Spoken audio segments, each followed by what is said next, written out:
यूथीफ्रो को समझने के लिए सबसे पहले हमें उस संसार में प्रवेश करना होगा जहां यह संवाद घटित होता है। यह कोई काल्पनिक स्थान नहीं है, बल्कि वास्तविक एथेंस है। 5वीं शताब्दी ईसा पूर्व का एथेंस। यही वह समय है जब एथेंस स्वयं को लोकतंत्र, कानून और बुद्धि का केंद्र मानता था। लेकिन यह वही समय है जब यह शहर अपने सबसे ईमानदार प्रश्नकर्ता को मारने की ओर बढ़ रहा था।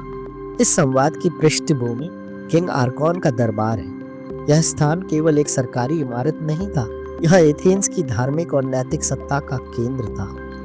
यही उन मामलों की सुनवाई होती थी जिनमें देवताओं का अपमान, धार्मिक अपराध या नैतिक भ्रष्टाचार का आरोप लगता था। यह स्थान हमें पहले ही संकेत दे देता है कि यूथीफ्रो कोई साधारण नैतिक चर्चा नहीं, बल्कि धर्म और कानून की जड़ों पर प्रहार है। यह संवाद उस समय घटित होता है जब सुकरात पर अधर्म या इम्पाइटी का मुकदमा दायर होने ही वाला है। अभी अदालत की कार्यवाही शुरू नहीं हुई है, लेकिन आरोप तैयार है। यही कारण है कि यूथीफ्रो और एपोलॉजी एक ही दार्शनिक श्रृंखला के दो हिस्से हैं। एक में प्रश्न है, दूसरे में परिणाम। अब यदि हम उस युग की धार्मिक मानसिकता को देखें तो एक बात स्पष्ट होती है। ग्रीक धर्म आस्था पर नहीं, परंपरा पर आधारित था। देवताओं की कहानियां कवियों ने गढ़ी थी, मूर्तिकारों ने उन्हें रूप दिया था और राज्य ने उन्हें कानून का आधार बना दिया था। देवता नैतिक आदर्श नहीं थे, बल्कि शक्तिशाली प्राणी थे, ईर्ष्यालु, क्रोधित और प्रतिशोधी। ऐसे वातावरण में पवित्रता का अर्थ था राज्य और देवताओं को अप्रसन्न न करना। यहाँ सत्य से अधिक महत्वपूर्ण था अनुष्ठान, यहाँ नैतिकता से अधिक महत्वपूर्ण था अनुकरण। यही कारण है कि यूथीफ्रो जैसा व्यक्ति संभव हो पाता है। वह स्वयं को धार्मिक विशेषज्ञ मानता है, वह मिथकों को अक्षरशः सत्य मानता है, वह देवताओं के पुराने अपराधों को अपने पिता के विरुद्ध मुकदमे के औचित्य के रूप में प्रस्तुत करता है। उसके लिए धर्म का अर्थ हर वो चीज है जो परंपरा नहीं, वही अडिग सत्य है। प्लेटो इस पात्र को संयोग से नहीं चुनते। यूथीफ्रो कोई दुष्ट व्यक्ति नहीं है, वह ईमानदार है, साहसी है और स्वयं को नैतिक मानता है। लेकिन समस्या यही है, वह बिना जांच किए जानने का दावा करता है। प्लेटो दिखाना चाहते हैं कि सबसे बड़ा खतरा अज्ञान नहीं, बल्कि आत्मविश्वास से भरा अज्ञान है। अब इस पृष्ठभूमि में सुकरात को देखें। सुकरात उस युग का सबसे विचित्र व्यक्ति था। न कोई पुस्तक लिखता, न कोई विद्यालय चलाता, न कोई धार्मिक अनुष्ठान। उसका पूरा जीवन केवल एक कार्य में लगा था, प्रश्न पूछने में। वह यह मानता था कि देवताओं का सबसे बड़ा अपमान झूठा ज्ञान है, न कि प्रश्न। लेकिन एथेंस के लिए यह दृष्टिकोण खतरनाक था, क्योंकि यदि लोग पूछना सीख जाते तो परंपरा हिल जाती, और यदि परंपरा हिल जाती तो सत्ता असुरक्षित हो जाती। यही यूथीफ्रो का ऐतिहासिक महत्व सामने आता है। यह संवाद उस युग में लिखा गया जब एथेंस राजनीतिक अस्थिरता से गुजर रहा था। पेलोपोनेशियन युद्ध ने शहर को कमजोर कर दिया था, लोकतंत्र बार बार टूट रहा था और बन रहा था। ऐसे समय में समाज को स्थिरता चाहिए थी, और स्थिरता का सबसे आसान साधन होता है धर्म। लेकिन सुकरात इस स्थिरता को स्वीकार नहीं करता। वह धर्म को भी जांच के दायरे में लाता है। वह पूछता है, क्या कोई कार्य इसलिए अच्छा है क्योंकि देवता उसे अच्छा कहते हैं, या देवता उसे अच्छा कहते हैं क्योंकि वह वास्तव में अच्छा है? यह प्रश्न उस युग के लिए विस्फोटक था। यह केवल दर्शन नहीं था, यह राजनीतिक चुनौती थी। प्लेटो, जो सुकरात का शिष्य था, यह संवाद सुकरात की मृत्यु के बाद लिखता है। इसके यूथीफ्रो केवल एक दार्शनिक अभ्यास नहीं, बल्कि एक प्रकार का साक्ष्य। प्लेटो दिखाना चाहता है कि जिस व्यक्ति को अधर्मी कहा गया, वही अकेला था जो वास्तव में धर्म को समझने की कोशिश कर रहा था। इस अर्थ में यूथीफ्रो केवल पवित्रता पर संवाद नहीं है, यह एक सभ्यता की आत्म परीक्षा है। यह हमें दिखाता है कि जब कोई समाज प्रश्नों से डरने लगता है, तब वह धीरे धीरे न्याय से भी डरने लगता है, और जब धर्म प्रश्नों से मुक्त हो जाता है, तब वह नैतिकता से भी मुक्त हो जाता है। यही वह पृष्ठभूमि है जिसमें यूथीफ्रो का जन्म होता है, एक ऐसे समय में, एक ऐसे स्थान पर जहां सत्य को पहचानना और प्रश्न पूछना अपराध बनने वाला था। संवाद की शुरुआत एक साधारण से प्रश्न से होती है, लेकिन यही प्रश्न धीरे धीरे नैतिकता, धर्म और न्याय की नींव को हिला देता है। यूथीफ्रो सुकरात से पूछता है कि वह लाइसियम छोड़कर किंग आर्कॉन के दरबार में क्यों खड़ा है। यह कोई साधारण स्थान नहीं, यह वही जगह है जहां धार्मिक और नैतिक अपराधों के मुकदमे सुने जाते हैं। यहीं पर सुकरात और यूथीफ्रो का सामना होता है। यह संयोग नहीं, बल्कि प्लेटो का सोच समझकर चुना गया मंच है। दर्शन, धर्म और कानून तीनों यहाँ एक साथ उपस्थित है। यूथिफ्रो का प्रश्न सामान्य प्रतीत होता है, लेकिन इसके भीतर एथेंस के सार्वजनिक जीवन की एक झलक है। दार्शनिकों का सामान्य स्थान लाइसियम है, अदालत नहीं। यहीं से प्लेटो हमें संकेत देता है कि आगे होने वाली बातचीत केवल व्यक्तिगत नहीं, बल्कि पूरे समाज की नैतिक संरचना से जुड़ी है। सुकरात उत्तर देता है कि वह किसी पर मुकदमा करने नहीं आया, बल्कि खुद उस पर इम्पीचमेंट, महाभियोग यानी अधर्म का आरोप लगा। यहाँ सुकरात की भाषा पर ध्यान देना आवश्यक है। वह एथेनियन शब्दावली का प्रयोग करता है, मानो यह दिखाना चाहता हो कि वह स्वयं उस व्यवस्था के भीतर खड़ा है जिससे वह प्रश्न करता है। यहाँ एक सूक्ष्म लेकिन अत्यंत महत्वपूर्ण बिंदु छुपा है। सुकरात स्वयं को कभी भी धार्मिक अपराधी नहीं मानता, लेकिन समाज उसे ऐसा मान रहा है। यह वही समाज है जो परंपरा को प्रश्नों से ऊपर रखता है। यूथिफ्रो का आश्चर्य होता है कि सुकरात किसी पर आरोप लगाने आए हैं, क्योंकि वह उन्हें अभियोजक के रूप में कल्पना भी नहीं कर सकता। सुकरात स्पष्ट करता है कि वह अभियोजक नहीं, अभियुक्त है।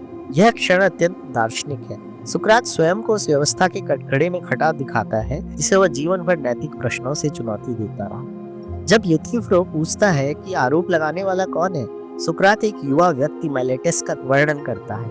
उसका शारीरिक वर्णन, चोंच जैसी नाक, सीधी लंबी जटाएं, अजब की दाढ़ी, केवल पहचान के लिए नहीं, बल्कि यह दिखाने के लिए भी है कि यह व्यक्ति अपरिपक्व है, फिर भी राज्य के नाम पर नैतिक निर्णय लेने चला है। सुकरात की व्यंग्यात्मक बुद्धि यहाँ स्पष्ट है। यहाँ प्लेटो सत्ता और नैतिकता के टकराव की पहली परत खोलते हैं। एक युवा व्यक्ति जो स्वयं को युवाओं के नैतिक रक्षक के रूप में प्रस्तुत करता है, उसी सुकरात पर आरोप लगाता है जिसने जीवन भर युवाओं को सोचने की शिक्षा दी। फिर सुकरात आरोप का उल्लेख करता है, युवाओं को भ्रष्ट करने और नए देवताओं की रचना करने का। वह इसे गंभीर आरोप कहता है, लेकिन तुरंत व्यंग्य के साथ मेलेटस की प्रशंसा भी करता है, मानो वह राज्य का महान उपकारक हो। यह सुकरात की विशिष्ट शैली है, बाहरी रूप से प्रशंसा, भीतर से तीखा प्रश्न। यहाँ वह यह संकेत देता है कि जो स्वयं को नैतिकता का संरक्षक मानता है, वह अक्सर सबसे अधिक अनजाने में अन्याय करता है। यहीं से यूथिफ्रो का केंद्रीय प्रश्न जन्म लेता है, क्या धर्म वही है जो समाज मानता है, या वह जो सत्य है? यूथिफ्रो इस आरोप को तुरंत समझ जाता है और कहता है कि यह सुकरात की डिवाइन साइन या डेमोनियन की अवधारणा से जुड़ा है। यूथिफ्रो स्वयं भी दावा करता है कि वह देवताओं से संबंधित बातों को जानता है और भविष्यवाणी करता है, लेकिन लोग उसे पागल समझते हैं। यहाँ प्लेटो दो प्रकार के धार्मिक व्यक्ति दिखाते हैं, एक जो प्रश्न करता है यानी सुकरात, और दूसरा जो स्वयं को ज्ञाता मानता है यानी यूथिफ्रो। अब संवाद एक निर्णायक मोड़ लेता है। सुकरात पूछता है कि यूथिफ्रो स्वयं यहाँ किस मुकदमे के लिए आया? उत्तर चौंकाने वाला है। यूथिफ्रो अपने पिता पर हत्या का मुकदमा चला रहा है। यह कथन ग्रीक समाज की नैतिक सीमाओं को तोड़ देता है। पिता के विरुद्ध मुकदमा करना उस समय लगभग अकल्पनीय था। यहाँ प्लेटो हमें नैतिक साहस और नैतिक अहंकार के बीच की रेखा पर खड़ा करता है। यूथिफ्रो स्वयं को अत्यंत धार्मिक और धर्मपरायण मानता है। वह कहता है कि रिश्तेदारी से पाप का स्वरूप नहीं बदलता। यदि हत्या अन्यायपूर्ण है तो पिता हो या कोई और, दोष समान है। यहीं से प्लेटो हमें एक असहज प्रश्न के सामने खड़ा करते हैं, क्या धर्म सामाजिक रिश्तों से ऊपर है या रिश्ते धर्म से ऊपर है? यूथिफ्रो की कथा हत्या को विस्तार से सामने लाती है। उनके यहाँ खेत में काम करने वाले एक मजदूर नेक्सोस ने नशे में एक दास की हत्या कर दी। पिता ने उस मजदूर को बांधकर एक गड्ढे में डाल दिया और एक दूत को डिवाइनर से पूछने शहर भेजा, क्या करना चाहिए। प्राचीन ग्रीस में डिवाइनर्स या भविष्य बताने वालों को विभिन्न नामों से जाना जाता था, जिनमें मुख्य रूप से मेंटिस और शियर शामिल थे, जो अक्सर मंदिरों में पक्षियों से या सपनों के माध्यम से संदेश प्राप्त करते थे और भविष्य बताते थे, ताकि लोग देवताओं की इच्छा जान सके। पर जब तक दूत वापस आता, तब तक लापरवाही, ठंड और भूख से वो मजदूर मर गया। यूथिफ्रो का मानना था कि यह हत्या है और उसके पिता दोषी हैं। यहाँ प्लेटो एक गहरा नैतिक प्रश्न उठाते हैं, क्या नैतिकता परिणाम से निर्धारित होती है या इरादे से? क्या लापरवाही भी अपराध है? और सबसे महत्वपूर्ण, क्या धार्मिक ज्ञान व्यक्ति को नैतिक निर्णय में अचूक बना देता है? यूथिफ्रो का दावा है कि उसके परिवार वाले धर्म को नहीं समझते, जबकि वह देवताओं की इच्छा को जानता है। यहाँ सुकरात कोई निर्णय नहीं देता, वो केवल प्रश्न करता है। यही सुकराती पद्धति है, निर्णय नहीं जांच। यही सुकरात अवसर देखता है। वह स्वयं को यूथिफ्रो का शिष्य घोषित करने की बात करता है। यह विनम्रता नहीं, दार्शनिक रणनीति है। वो कहता है, यदि यूथिफ्रो वास्तव में पवित्रता और अपवित्रता को जानता है तो वही उसका शिक्षक बने। सुकरात जानबूझकर स्वयं को अज्ञानी घोषित करता है, ताकि सामने वाला अपने ज्ञान को स्पष्ट रूप से परिभाषित करने को बाध्य हो। अब संवाद का केंद्रीय दार्शनिक प्रश्न स्पष्ट रूप से सामने आता है। सुकरात पूछता है, पवित्रता क्या है, पाइटी क्या है? सुकरात स्पष्ट करता है कि वह उदाहरण नहीं चाहता बल्कि परिभाषा चाहता है, ऐसी परिभाषा जो हर स्थिति में लागू हो। यह बिंदु अत्यंत महत्वपूर्ण है। दर्शन में उदाहरण ज्ञान नहीं देते, सिद्धांत होते। यूथिफ्रो पहली परिभाषा देता है, पवित्रता वही है जो मैं स्वयं कर रहा हूँ। अपराधी को दंड दिलाना, चाहे वो मेरे खुद के पिता ही क्यों न हो। यह परिभाषा सुनने में साहसी है, लेकिन दार्शनिक रूप से कमजोर है। क्यों? क्योंकि यह खुद में एक उदाहरण है, सार नहीं। सुकरात तुरंत इस कमजोरी को उजागर करता है। वो कहता है, मैंने यह नहीं पूछा कि कौन सा कार्य पवित्र है, मैंने पूछा कि पवित्रता क्या है। दर्शन उदाहरण से संतुष्ट नहीं होता, वह सार चाहता है। यहाँ प्लेटो यह सिखा रहे हैं कि नैतिकता भावनाओं या साहस से नहीं बल्कि स्पष्ट अवधारणाओं से बनती है। मैं जो कर रहा हूँ वह सही है। यह धार्मिक आत्मविश्वास का सबसे खतरनाक रूप है। जब सुकरात यूथिफ्रो की पहली भाषा को अस्वीकार करता है, तब वह एक अत्यंत महत्वपूर्ण दार्शनिक मांग रखता है। वह फिर से कहता है कि उसे उदाहरण नहीं चाहिए, वह एक रूप जानना चाहता है जिसके कारण कोई भी पवित्र कार्य पवित्र कहलाता है। अब यूथिफ्रो दूसरी परिभाषा प्रस्तुत करता है। वो कहता है कि पवित्रता वही है जो देवताओं को प्रिय, और अपवित्रता वह जो देवताओं को अप्रिय है।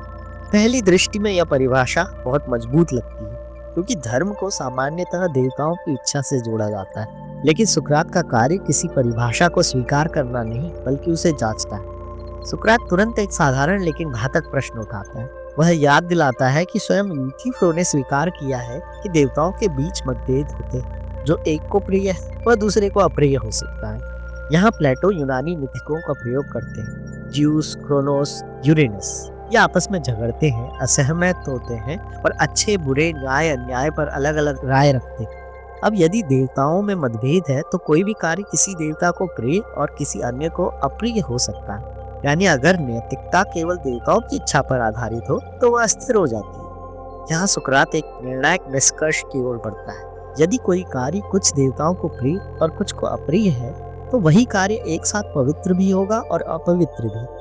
यह परिणाम स्वयं यूथिफ्रो की परिभाषा को असंगत बना देता है। दर्शन में इसे ही सेल्फ कॉन्ट्रडिक्शन कहा जाता है, जब कोई परिभाषा अपने ही परिणामों से टूट जाती है। यूथिफ्रो इस कठिनाई को देखकर एक संशोधन करता है। वो कहता है कि वास्तव में सभी देवता इस बात पर सहमत होंगे कि अन्याय करने वाले को दंड मिलना चाहिए, अर्थात पवित्र वही है जिसे सभी देवता प्रिय मानते हैं। अब यह संशोधन दिखाता है कि यूथिफ्रो सोच रहा है, लेकिन अभी भी वह समस्या के केंद्र तक नहीं पहुंचा।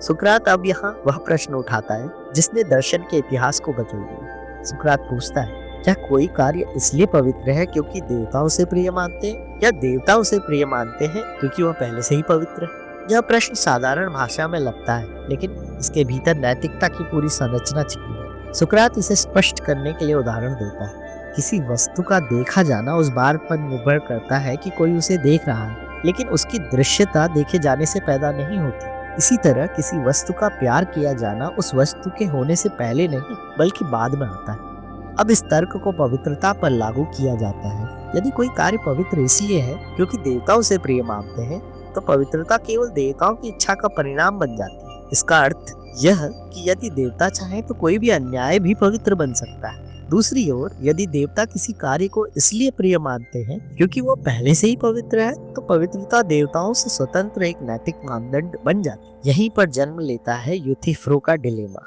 यह दुविधा केवल ग्रीक धर्म तक सीमित नहीं, यह हर उस नैतिक व्यवस्था को चुनौती देती है जो अच्छाई को केवल ईश्वर की इच्छा से जोड़ती है। यदि अच्छाई ईश्वर की इच्छा पर निर्भर है तो नैतिकता मनमानी हो जाती है, और यदि ईश्वर अच्छाई को पहचानता है तो अच्छाई ईश्वर से स्वतंत्र हो जाती है। यूथिफ्रो इस बिंदु पर भ्रमित हो जाता है। वो समझता है कि उसकी परिभाषा अब टिक नहीं रही। सुकरात स्पष्ट करता है कि यूथिफ्रो ने पवित्रता का गुण बताया है कि वह देवताओं को प्रिय है, लेकिन उसका स्वरूप नहीं बताया। यह वैसा ही है जैसे किसी से पूछा जाए कि सोना क्या है और वह उत्तर दे कि जो चमकता है। चमक सोने का गुण हो सकता है पर उसकी परिभाषा नहीं। अब यूथिफ्रो स्वीकार करता है कि तर्क फिसल रहे हैं, जैसे वे अपनी जगह टिक ही नहीं पा रहे हैं। वह सुकरात पर आरोप लगाता है कि वह डेडलिस की तरह तर्कों को चलायमान बना देता है, लेकिन यहाँ प्लेटो एक सूक्ष्म व्यंग्य करते हैं। सुकरात कहता है कि अगर तर्क चल रहे हैं तो इसलिए नहीं कि वह उन्हें हिला रहे हैं, बल्कि इसलिए कि वे सत्य नहीं। समस्या यह नहीं कि यूथिफ्रो दुष्ट है या झूठा है, समस्या यह है कि वह आत्मविश्वास से भरा हुआ अज्ञान है। वह मानता है कि वह पवित्रता को जानता है, लेकिन जब उससे पूछा जाता है तो उसकी परिभाषाएं स्वयं ही टूट जाती हैं। जब देवताओं को प्रिय होने वाली परिभाषा भी नहीं टिक पाती, तब सुकरात वार्तालाप को एक नई दिशा देता है। वह यूथिफ्रो से पूछता है, क्या पवित्रता अनिवार्य रूप से न्याय या जस्टिस से जुड़ी हुई है? यूथिफ्रो सहमत हो जाता है कि जो पवित्र है वह न्यायपूर्ण तो होगा ही, लेकिन सुकरात तुरंत एक सूक्ष्म भेद प्रस्तुत करता है। वह पूछता है, क्या हर न्यायपूर्ण कार्य पवित्र होता है या पवित्रता न्याय का केवल एक भाग है? यह प्रश्न साधारण नहीं, दर्शन में यह समूह और उपसमूह का प्रश्न है। जैसे हर सम संख्या संख्या है, लेकिन हर संख्या सम नहीं होती, इसी प्रकार संभव है कि हर पवित्र कार्य न्यायपूर्ण हो, लेकिन हर न्यायपूर्ण कार्य पवित्र ना हो। यूथिफ्रो इसे स्वीकार करता है और कहता है कि पवित्रता न्याय का वही भाग है जो देवताओं से संबंधित है, जबकि न्याय का दूसरा भाग मनुष्य से संबंधित होता है। पहली बार ऐसा लगता है कि यूथिफ्रो किसी ठोस दिशा में बढ़ रहा है, लेकिन सुकरात यहाँ भी संतुष्ट नहीं होता। वह पूछता है, देवताओं से संबंधित होने का अर्थ क्या है? वह उदाहरण देता है कि जब हम घोड़ों की देखभाल करते हैं तो यह देखभाल घोड़ों के हित में होती है। जब हम कुत्तों की देखभाल करते हैं तो वह कुत्तों को बेहतर बनाती है। अब यदि पवित्रता देवताओं की देखभाल है, तो क्या हमारे पवित्र कर्म देवताओं को बेहतर बनाते हैं? यह प्रश्न यूथिफ्रो को असहज कर देता है। वह तुरंत कहता है कि मनुष्य देवताओं को बेहतर नहीं बना सकता। यहाँ एक महत्वपूर्ण दार्शनिक बिंदु बढ़ता है। यदि देवता पूर्ण है तो उन्हें किसी सुधार या लाभ की आवश्यकता नहीं हो सकती। फिर सेवा या देखभाल का अर्थ क्या रह जाता है? यूथिफ्रो अब पवित्रता को सेवा या सर्विस के रूप में परिभाषित करता है, जैसे सेवक अपने स्वामी की सेवा करता है। सुकरात इस विचार को आगे बढ़ाता है और पूछता है कि हर सेवा का कोई ना कोई उद्देश्य होता है। जैसे चिकित्सा का उद्देश्य स्वास्थ्य है, जहाज निर्माण का उद्देश्य जहाज है, तो देवताओं की सेवा का उद्देश्य क्या है? वे हमारे कर्मों से क्या उत्पन्न करते हैं? यहाँ यूथिफ्रो पहली बार स्पष्ट उत्तर देने से बचने लगता है। वह कहता है कि देवताओं के कार्य अनेक और महान हैं, लेकिन जब सुकरात उनसे किसी एक केंद्रीय उद्देश्य का नाम पूछता है तो यूथिफ्रो उत्तर नहीं दे पाता। अंततः वह एक परिचित धार्मिक भाषा की ओर लौटता है। वो कहता है कि पवित्रता का अर्थ है प्रार्थना और बलि के माध्यम से देवताओं को प्रसन्न करना। यही पवित्रता है और यही राज्यों और परिवारों की रक्षा करती है। सुकरात इस परिभाषा को ध्यान से सुनता है और फिर उसे तर्क की कसौटी पर रखता है। वह पूछता है, प्रार्थना का अर्थ है देवताओं से मांगना और बलि का अर्थ है उन्हें कुछ देना, तो क्या पवित्रता एक प्रकार का लेन देन है? क्या यह देवताओं और मनुष्यों के बीच व्यापार है? यह प्रश्न तीखा है, क्योंकि यदि देवता सब कुछ देते हैं तो मनुष्य उन्हें क्या दे सकता है? यूथिफ्रो कहता है, हम उन्हें सम्मान देते हैं, श्रद्धा देते हैं और वो देते हैं जो उन्हें प्रिय है। लेकिन सुकरात तुरंत दिखाता है कि यह उत्तर फिर उसी पुराने विचार पर लौट आता है कि पवित्रता वही है जो देवताओं को प्रिय है। अर्थात पूरा संवाद एक चक्र में घूमकर फिर वहीं आ जाता है जहां से चला था। यही सुकरात यह स्पष्ट करता है कि यूथिफ्रो की हर परिभाषा किसी न किसी रूप में उसी असफल विचार पर लौट आती है। यही कारण है कि तर्क चलते हुए प्रतीक होते हैं। समस्या सुकरात में नहीं बल्कि परिभाषाओं में है। वे स्थिर नहीं है क्योंकि वे सत्य के केंद्र को नहीं पकड़ पा रहे। अब सुकरात अंतिम बार आग्रह करता है।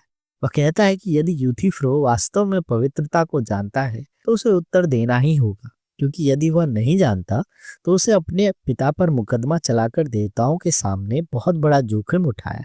यह एक नैतिक चुनौती है, या तो ज्ञान स्वीकार करो या अपने आत्मविश्वास पर प्रश्न उठाओ। लेकिन यही संवाद का सबसे मानवीय और सबसे असहज क्षण आता है। यूथिफ्रो कहता है कि उसे जल्दी है और वह चला जाता है। संवाद बिना उत्तर के समाप्त हो जाता है। यह अंत अत्यंत महत्वपूर्ण है। प्लेटो हमें कोई परिभाषा नहीं देता। वह यह नहीं कहता कि पवित्रता क्या है, इसके बजाय वह हमें यह दिखाता है कि झूठा ज्ञान कैसे टूटता है और यह कि आत्मविश्वास से भरा ज्ञान कितना खतरनाक हो सकता है, चाहे वो धार्मिक हो, नैतिक हो या सामाजिक। सुकरात अंत में अकेला रह जाता है, उसी तरह जैसे वह बाद में अदालत में अकेला खड़ा होगा। लेकिन यह अकेलापन कमजोरी नहीं है, यह उस व्यक्ति का अकेलापन है जो यह स्वीकार करता है कि वह नहीं जानता और फिर भी सत्य की खोज नहीं छोड़ता। यूथिफ्रो का सबसे बड़ा आश्चर्य यह नहीं कि हमें पवित्रता की परिभाषा नहीं मिलती, बल्कि यह है कि प्लेटो जानबूझकर हमें बिना उत्तर के छोड़ देता है। यह कोई अधूरा लेखन नहीं है, यह दर्शन की एक विधि है। प्लेटो हमें यह अनुभव कराना चाहता है कि कुछ प्रश्न ऐसे होते हैं जिनके सरल उत्तर नहीं होते, और जो व्यक्ति सरल उत्तरों से संतुष्ट हो जाता है वही वास्तव में सबसे बड़ा खतरा होता है। यूथिफ्रो पूरे संवाद में स्वयं को पवित्रता का ज्ञाता मानता है। वह इतना आश्वस्त है कि वह अपने पिता पर हत्या का मुकदमा चला सकता है, क्योंकि उसे विश्वास है कि देवता उसके साथ है। जैसे जैसे सुकरात प्रश्न करता है वैसे वैसे यह आत्मविश्वास खोखला सिद्ध होता जाता है। हर परिभाषा या तो उदाहरण बनकर रह जाती है या स्वयं से टकरा जाती है, या उसी पुराने विचार में लौट आती है जिसे पहले ही अस्वीकार किया जा चुका है। यहाँ प्लेटो एक अत्यंत कठोर लेकिन आवश्यक संदेश देता है। धार्मिक या नैतिक आत्मविश्वास यदि जांचा न गया तो वह ज्ञान नहीं बल्कि अहंकार है। सुकरात स्वयं कभी यह दावा नहीं करता कि वह पवित्रता को जानता है। उसका पूरा बल इस बात पर है कि जो व्यक्ति दावा करता है कि वह जानता है उससे पूछा जाए। यही कारण है कि अंत में यूथिफ्रो भाग जाता है। यह पलायन केवल शारीरिक नहीं बौद्धिक है। वह प्रश्नों का सामना नहीं कर पाता क्योंकि प्रश्न उसके पूरे आत्मचित्र को तोड़ रहे हैं। संवाद के अंत में सुकरात फिर अकेला रह जाता है, लेकिन यह अकेलापन हार नहीं, यह उस व्यक्ति की स्थिति है जिसने ईमानदारी से स्वीकार किया कि वह नहीं जानता और फिर भी सत्य की खोज नहीं छोड़ी। प्लेटो के लिए यही दार्शनिक जीवन है, निश्चित उत्तरों में विश्राम नहीं बल्कि सतत जांच में साहस। यूथिफ्रो हमें यह भी सिखाता है कि नैतिकता को केवल ईश्वर, देवता या परंपरा के हवाले छोड़ देना खतरनाक हो सकता है। यदि हम यह नहीं जानते कि अच्छा क्या है और फिर भी हम दंड देते हैं, न्याय करते हैं या दूसरों को दोषी ठहराते हैं, तो हम स्वयं अंधे होकर निर्णय कर रहे हैं। यही कारण है कि यह संवाद आज भी जीवित है, क्योंकि यह प्रश्न आज भी वही है, क्या हम सच में जानते हैं कि हम जो सही कर रहे हैं वह सही क्यों है? अब यहाँ से अपोलॉजी की शुरुआत स्वाभाविक रूप से हो जाती है। यह कोई नया विषय नहीं है बल्कि उसी प्रश्न का अगला चरण है। यूथिफ्रो में सुकरात पर अधर्म का आरोप अभी केवल शब्दों में मौजूद है। वह मुकदमा आने वाला है, वह अभी अदालत में नहीं खड़ा। लेकिन हम देख चुके हैं कि सुकरात ने पवित्रता को परिभाषित करने से इनकार नहीं किया, उसने केवल झूठी परिभाषाओं को स्वीकार करने से इनकार किया। अपोलॉजी में वही आरोप वास्तविक रूप ले लेता है, वही मैलेटस, वही आरोप कि सुकरात युवाओं को भ्रष्ट करता है और देवताओं में विश्वास नहीं करता। लेकिन अब संवाद निजी नहीं सार्वजनिक हो जाता है। अब प्रश्न केवल पवित्रता क्या है नहीं, बल्कि यह बन जाता है कि क्या एक दार्शनिक का प्रश्न पूछना स्वयं अधर्म है? यूथिफ्रो हमें यह दिखाता है कि समाज के धार्मिक प्रतिनिधि पवित्रता को नहीं समझते। अपोलॉजी हमें यह दिखाता है कि वही समाज ऐसे व्यक्ति को मारने को तैयार है जो यह अज्ञान उजागर करता है। यहाँ एक गहरा संबंध स्पष्ट होता है। यूथिफ्रो उस व्यक्ति का प्रतीक है जो परंपरा के नाम पर आत्मविश्वास रखता है। मैलेटस उसी मानसिकता का कानूनी रूप है और सुकरात उस खतरे का नाम है जो हर ऐसे समाज को डराता है, जो पूछता है, जांचता है और बिना जांचे स्वीकार नहीं करता। इस अर्थ में यूथिफ्रो आरोप की दार्शनिक जांच है और अपोलॉजी उसी आरोप का ऐतिहासिक परिणाम। यूथिफ्रो में सुकरात प्रश्न करता है, अपोलॉजी में वह इन्हीं प्रश्नों की कीमत चुकाता है। और यही प्लेटो का कठोर सत्य है, दर्शन केवल विचार नहीं, वह जीवन और मृत्यु का चुनाव भी है।